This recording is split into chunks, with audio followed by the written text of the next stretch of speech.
Aujourd'hui, nous sommes avec l'homme de Dieu, pasteur apôtre King Yoshua Agboti, pour avoir d'amples explications sur les questions spirituelles dans notre pays.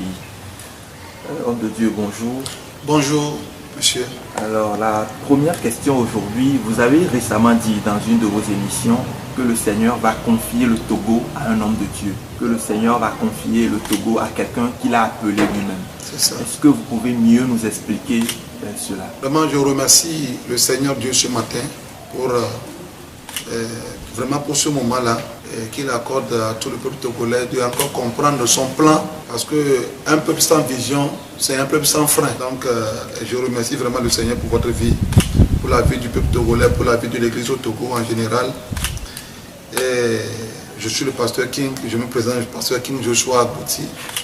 Oui, effectivement, je pense que c'est hier sur la radio Canal FM, j'ai dit des choses, j'ai donné des prophéties. Donc, effectivement, par rapport à votre question, ce que j'aimerais expliquer d'abord au peuple togolais par rapport au pouvoir, c'est que c'est Dieu qui donne le pouvoir. Si je dois aller dans la Bible, si je lis Esdras le chapitre 1, le verset 1 à 2 dit: et la première année de Cyrus, au roi de Perse, afin que fût accomplie la parole de l'Éternel, dite par la bouche de Jérémie, l'Éternel réveilla l'esprit de Cyrus, roi de Perse. Et il fit une proclamation dans tout son royaume, et la publie aussi par écrit, disant: ainsi dit Cyrus, roi de Perse, l'Éternel, le Dieu des cieux, m'a donné tous les royaumes de la terre. Il m'a chargé de lui bâtir une maison à Jérusalem qui est en Juda. Vous voyez ici, la Bible est claire.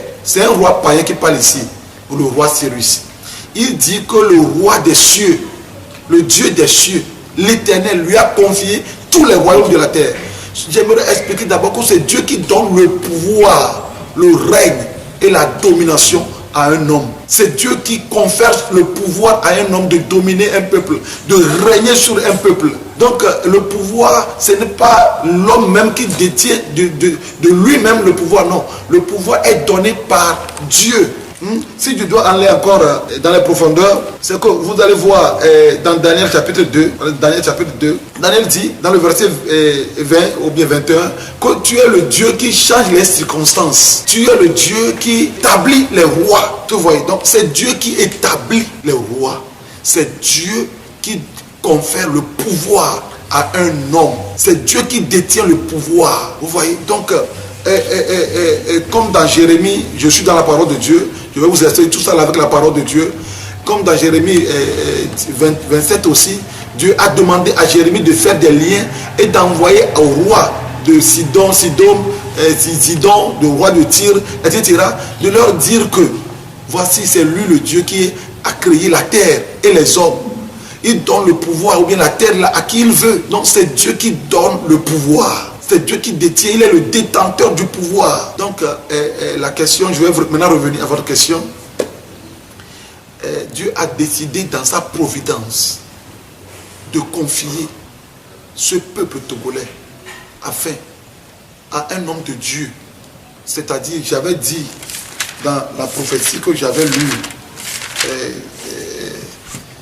dans la prophétie, le Seigneur dit: qu'un jour personne ne peut fermer, je fais du Togo un royaume de sacrificateurs selon l'ordre de Melchizedek. Je fais du Togo un royaume de sacrificateurs selon l'ordre de Melchizedek. Donc là, l'ordre de Melchizedek, pour répondre à ta question, efficacement à ta question, l'ordre de Melchizedek, c'est un ordre établi par Dieu pour nommer les rois selon son cœur. C'est un ordre établi par Dieu pour nommer les rois selon son cœur. Les rois qui émanent de lui. Donc c'est par cet ordre que Dieu avait nommé Jésus-Christ aussi. Que tu es mon fils, je te nomme aujourd'hui roi, roi, sacrificateur, roi, selon l'ordre de Melchizedek. Vous voyez donc, si Dieu dit selon l'ordre de Melchizedek, ce qui veut dire que c'est un homme de Dieu. Ce qui veut dire que c'est un sacrificateur. Hier, sur la radio, Daniel a bien dit que selon certaines prophéties, dit que la personne c'est une personne qui a la crainte de Dieu. Non. Il n'a pas seulement la crainte de Dieu, mais c'est un sacrificateur de l'Éternel, la personne. Donc c'est ça. Je ne sais pas si vous répondez à votre question, mais c'est un sacrificateur. Selon l'ordre de Melchizedek, ça veut dire directement que c'est un sacrificateur.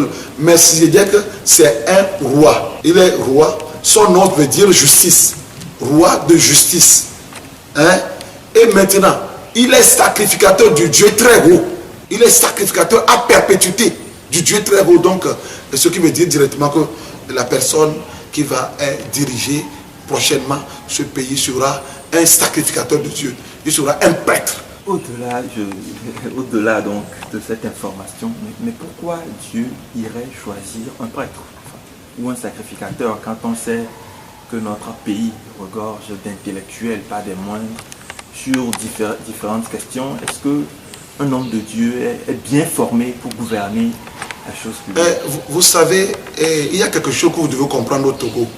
Il y a beaucoup d'intellectuels vrais au Togo, c'est vrai.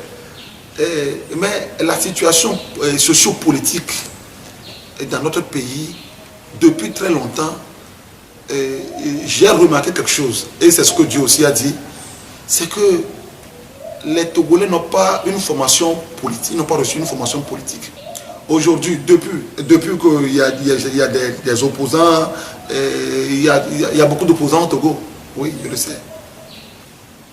Mais si en voyant la population, le langage que la population tient par rapport à ces problèmes politiques, j'ai suivi ça, je vais vous parler de 2005, j'étais à Agoé en 2005, quand les jeunes d'Agoé se rassemblaient en clan, que lorsque leur candidat Jésus-Christ va gagner les élections, ils vont chasser les cabiais de leur maison et reprendre leur terrain.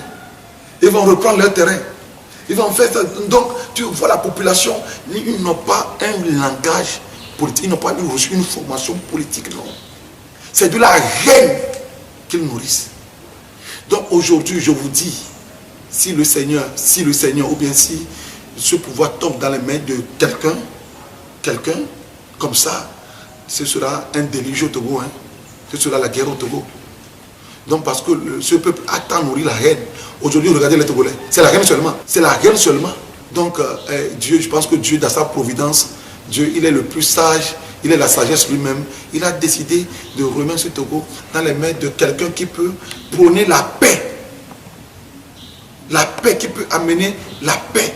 C'est pour cela que je pense que c'est la raison qui a poussé Dieu à remettre ce pays dans les mains d'un homme de paix. L'ordre de Melchizedek, Melchizedek, il est appelé roi de Salem. Roi de Salem, c'est-à-dire roi de paix. Donc Dieu veut la paix au Togo. Dieu ne veut pas la guerre au Togo. Il veut la paix. Donc il veut quelqu'un qui peut amener la paix. Pourquoi? Je vais te poser question. Moi, je vais te répondre par cette question. Pourquoi lors de la commission justice, vérité et réconciliation, pourquoi ils ont choisi Monseigneur Baliga? Monseigneur Baliga a été choisi parce qu'ils ont vu que c'est un homme qui peut réconcilier les gens. C'est un homme qui peut prôner la paix. C'est pour cela qu'on l'a choisi, pour présider le conseil, la commission vérité, justice et réconciliation. Je pense que c'est pour raison pour laquelle Dieu veut confier ce pays à un homme de paix, un homme qui peut faire la paix, un homme qui peut réconcilier le Togo. Je vous remercie. Mais ça pose une autre question. Nous savons tous comment et qui gouverne notre pays depuis des années. Comment est-ce que ce passage de la gouvernance actuelle vers la gouvernance de l'homme de Dieu va s'effectuer? Est-ce que ça sera par des élections? Est-ce que ça sera par une révolution? Vous avez dit déjà qu'il n'y aura pas de guerre, mais comment est-ce que ce pouvoir-là va se transmettre à l'homme de Dieu? La Bible dit que ce n'est ni par la puissance, ce n'est ni par la force, mais c'est par mon esprit, dit l'Éternel des armées. Vous voyez, Dieu, il a 1000 moyens. Dieu, il est autonome, il fait ce qu'il veut. Il a 1000 moyens pour enlever un royaume et pour établir un autre royaume. Bon, il dit ici, si nous voulons expliquer l'ordre de Melchizedek, vous voyez, Melchizedek, il a été roi de Jérusalem. Mais il n'a pas été établi selon l'ordre ou bien selon la constitution d'Israël. Mais il a été imposé par Dieu lui-même. Il n'était pas établi selon la constitution d'Israël. Vous savez, Dieu ne peut pas, excusez-moi, mais Dieu ne peut pas établir quelqu'un selon la constitution togolaise. Parce que votre constitution, vous-même, vous ne l'avez jamais respectée. Vous n'avez jamais respecté votre propre constitution. Et Dieu ne va jamais, Dieu ne peut pas établir quelqu'un par vos urnes. Vos urnes sont corrompues aussi. Vos urnes sont corrompues au Togo. Donc Dieu, il établit la personne, là, il va l'établir selon l'ordre de Melchizedek. Donc ça va venir par sa providence, son gouvernement. Il va être établi par le gouvernement de Dieu. Donc ça va être un miracle. C'est ce que je vais dire. Les Togolais ne croient plus tellement au miracle. Bien sûr, ils ne croient plus, mais c'est ce que Dieu fait. Dieu, et si c'est l'ordinaire, ce n'est pas Dieu. Parce que Dieu a choisi spécialement le Togo. Si c'est l'ordinaire, pas la voie ordinaire, ce n'est pas Dieu. Donc, pour affirmer au monde entier que c'est lui-même qui a établi celui qui va gouverner le Togo, ça va passer par un miracle. Vous voyez? Donc, cette prophétie, par exemple, dont j'ai parlé, vous allez voir comment les charlatans vont voir ça. L'Esprit de Dieu va stimuler tout le monde. Les charlatans vont le voir. Les devins, les marabouts, les maisons vont rêver. Les enfants vont rêver partout. Hein? Dieu sait comment faire ces choses. Et il va le faire. Il ne veut pas le faire selon l'ordre établi au Togo, c'est-à-dire selon la constitution togolaise, non. Il le fera selon l'ordre de Melchizedek. C'est l'ordre céleste, c'est l'ordre qui domine l'univers. C'est l'ordre au-dessus des constitutions du monde. L'ordre de Melchizedek est au-dessus des constitutions du monde. Donc Dieu va établir cette personne à travers l'ordre de Melchizedek. Je vais dire que, je vais ajouter aussi que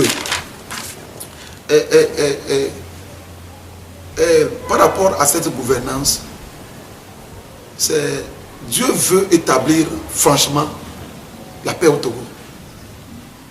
La paix au Togo, lorsque j'ai assisté à tout ça là, vous savez, la Bible dit quelque part que je vais lire, excusez-moi, je vais lire 1 Corinthiens chapitre 2 et le verset 14 dit: mais l'homme animal ne reçoit pas les choses de l'Esprit de Dieu, car elles sont une folie pour lui.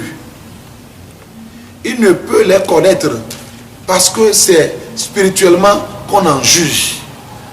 L'homme animal, mais l'homme animal ne reçoit pas les choses de l'Esprit de Dieu.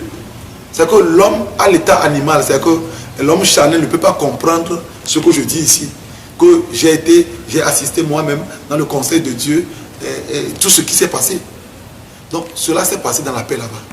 Je ne peux pas dire plus, mais ce pouvoir, la passation de pouvoir, tout ça là, ça s'est passé dans la paix, dans le royaume de Dieu là-bas. J'ai assisté moi-même à tout ça. Je prie que ça se passe ici aussi, dans la paix, et non dans la violence. Parce que ici aujourd'hui, vous savez, le sang des Togolais ont beaucoup coulé ici dans ce pays. Donc on ne veut plus ça. Ça me permet de faire une transition pour oui. poser peut-être ma dernière question. Vous aviez dit tout à l'heure que vous avez assisté à tout ça.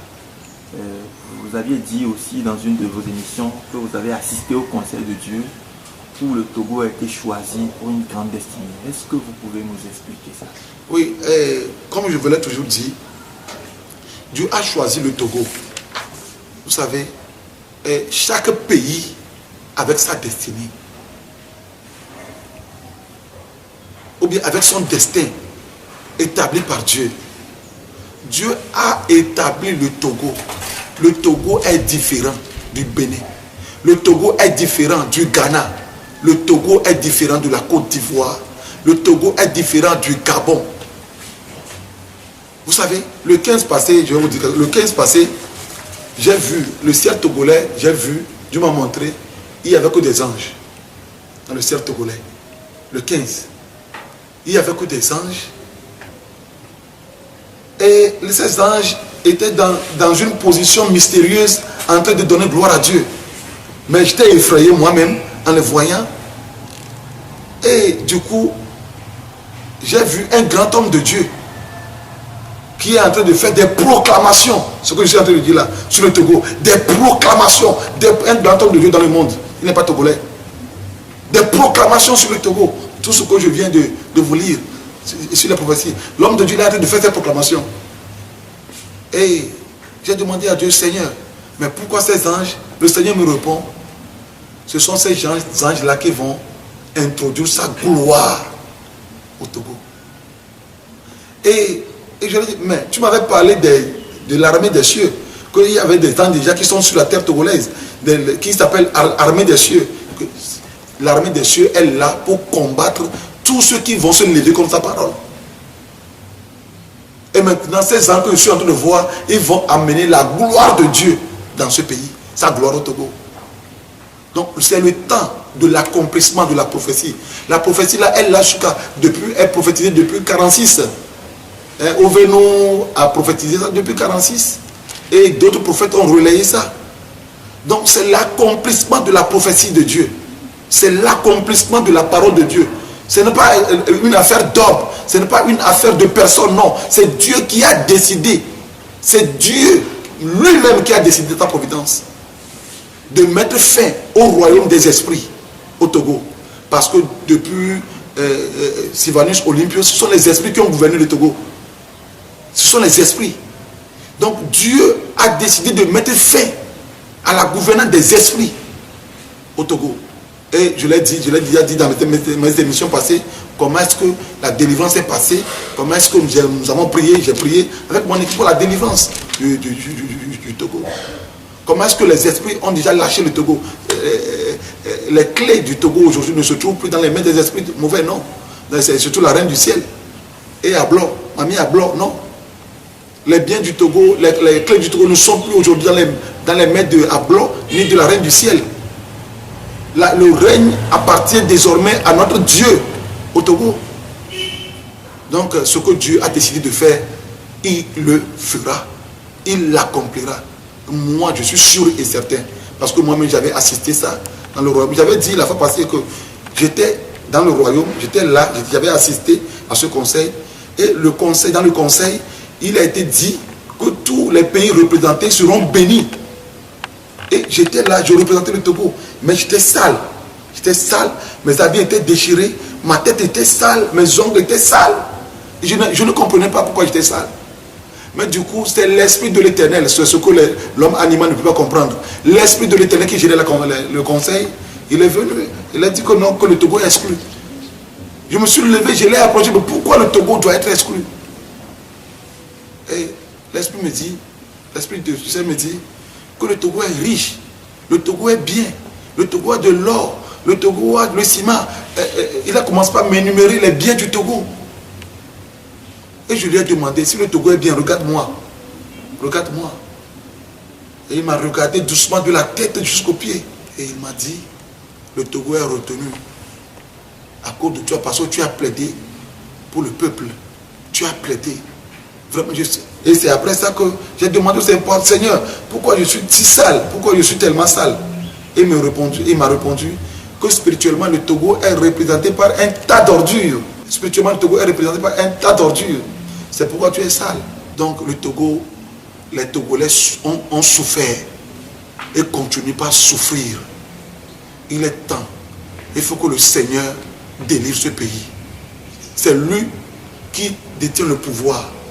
C'est lui qui a nommé le roi Nebuchadnezzar. Et lorsque le temps de son royaume est arrivé, sa mère a écrit sur son mur que c'est fini aujourd'hui. Et c'est vraiment, ça a été vraiment fini le jour-là. Donc nous prions, je prie que ce que j'ai vu moi-même et ce que j'ai entendu moi-même s'accomplisse pour le bien de tous les Togolais, pour la paix de tous les Togolais, de la classe politique, du pouvoir comme de l'opposition, pour la paix de tous les Togolais. Que la volonté de Dieu s'accomplisse, parce que c'est pour notre bien à tous, c'est pour l'épanouissement du pays, c'est pour l'épanouissement du peuple togolais, c'est pour notre bien à tous. Donc que Dieu bénisse le Togo. Donc je vais encore profiter pour lire cette prophétie encore, et je vais encore profiter rapidement pour lire ça. Message de l'Éternel pour le Togo, je vais encore lire ça, je l'ai lu hier sur la radio, Canal FM. Je suis le Dieu d'Abraham, d'Isaac et de Jacob. Je me suis levé pour me révéler au peuple togolais. À partir de ce moment, il y a un grand bouleversement dans le camp du diable, car les alliances que le diable et ses acolytes ont faites pour que ce pays soit à eux pour toujours sont grandes. Ils sont en train de chercher le secours par-ci et par-là, mais le secours ne viendra d'aucune part. Car je suis au ciel et mon autorité domine toute la terre. Je suis le créateur de toutes choses et toutes choses sont sous mon autorité. J'ai décidé de faire du bien à ce peuple togolais. Je ne me répands pas, je le ferai. Et ceux qui le verront seront dans l'étonnement et dans l'admiration. Au nom de Jésus, je l'ai déjà fait. Qui s'y opposera? Je me suis levé. Qui me fera asseoir? Si je lève mes mains, qui les rabaissera? Est-ce qu'une personne peut dire à la terre de lui céder le passage? Je me suis souvenu du Togo pour enlever sa honte, son opprobre, son humiliation. Quiconque ne se soumettra pas à mon autorité sera retranché de la terre des vivants au nom de Jésus-Christ. Car c'est moi qui tue et c'est moi qui donne la vie. Togo, tu seras appelé une nation bénie, peuple incomparable, la nation dans laquelle règne la justice et la paix. C'est moi l'Éternel, je le ferai et les ennemis ne diront rien. C'est le moment où je veux faire grâce à la nation togolaise pour qu'elle sorte de sa captivité. Soyez sans crainte, ma jalousie l'accomplira. Si la jeune fille vierge peut donner naissance à un enfant, c'est possible, dit l'Éternel des armées. Tous ceux qui se rassembleront pour lutter contre ma parole, les enchanteurs, les marabouts, les devins, seront propulsés très loin. Mes bras les jetteront très loin dans un pays du non-retour. Au nom de Jésus-Christ de Nazareth, car la bouche de l'Éternel a parlé. Ézéchiel 30, verset 3 à 4. Jérémie 51, verset 44 à 45. Michel, le chapitre 2. Que le Seigneur bénisse le Togo et toute la population togolaise. Amen. Merci beaucoup. Amen. Amen.